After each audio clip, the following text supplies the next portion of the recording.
Hi traders, welcome to an overview of Harvest Money's Risk Profile Calculator. Before we get started though, there's a couple of things we just need to cover first. The information presented in this video is for general information purposes only. Your personal objectives or financial situation or needs have not been taken into consideration. Accordingly, you should consider how appropriate the information is for your own personal objectives, financial situation and needs before incorporating it into your trading plan.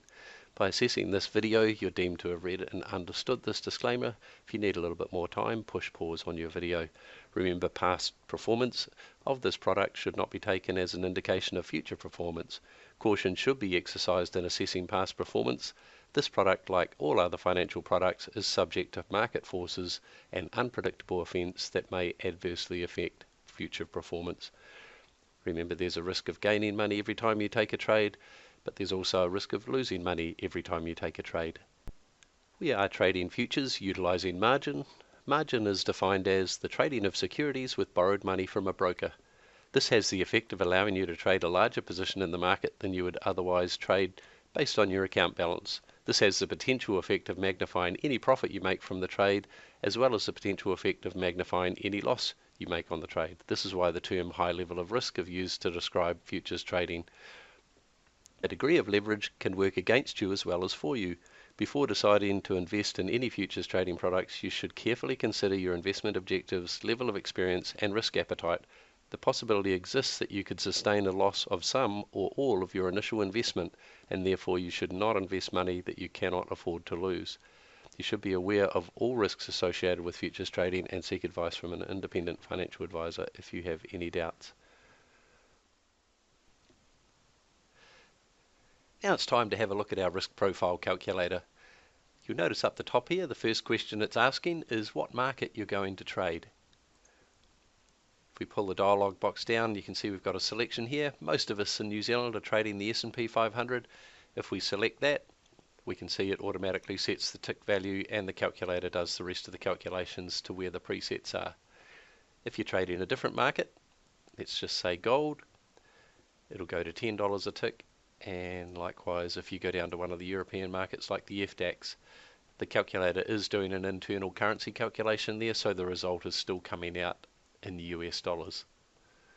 Let's just go back to the S&P 500 and move on from there. The first thing we're doing under here is deciding exactly how much money we want to have at risk on any trade. So this is where our comfort factor comes into. We can change that by just sliding the slider bar here. I'm going to start with $150 at risk. And the next thing we have to decide is what percentage of our overall trading account do we want that to be. So we can change this here anywhere from 0 up to 5%. So I'll just set that at 3% for this example. So now we can see if we're trading one contract, our maximum stop loss is 12 ticks and we need a minimum account size of $5,000. If we wanted to trade another contract, you can see that will halve the stop loss size. So if our trading plan calls for, let's say, a maximum of a 10 tick stop loss, then we would have to increase the money that we have at risk to get to 10 ticks. Or if we reduce that back, we could increase our risk ratio. Now this is all for everybody to work out on their own trading plan.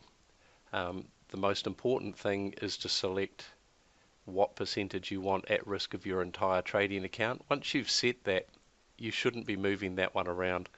The only thing that will change will be the amount of contracts, and you'll normally see that if you've got a risk profile, let's just say on the S&P 500 that says you can risk 125 US dollars per trade, clearly you would have to be on one contract and your stop loss cannot exceed 10 ticks. And you would also need a minimum account size of 5,000 US dollars. So this is just the starting point of where we need to get to when we're planning to trade and when we're planning to go into our live simulation mode. We use this with the rest of our trading plan. In the next calculator, you'll find out how we take the information from here to make sure that we have a viable trading plan.